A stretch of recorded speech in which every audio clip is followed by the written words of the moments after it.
If you've opened your dishwasher to find water in the bottom, the drain pump or the non-return valve might be blocked. In this video, we'll show you how to clean them.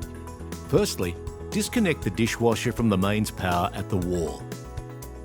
Now remove the filter combination at the bottom, turning it anti-clockwise to release. Make sure to remove any particles around it. Next, scoop the water out of the cabinet. You may need a small container for this. Now remove the non-return valve. Do this by pressing the catch inwards until you can remove it. Don't worry if a small amount of water flows into the cabinet when this is removed. Once you've removed the non-return valve, rinse it under water to remove any blockages or foreign objects. Then, ensure the metal ball inside is moving freely. This is supposed to be there.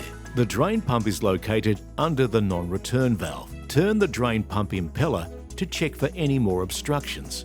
Be aware, there may be sharp objects. You'll feel a little resistance when you turn this. Now replace the non-return valve and the filter combination, ensuring all are in place correctly, taking care not to damage any small parts.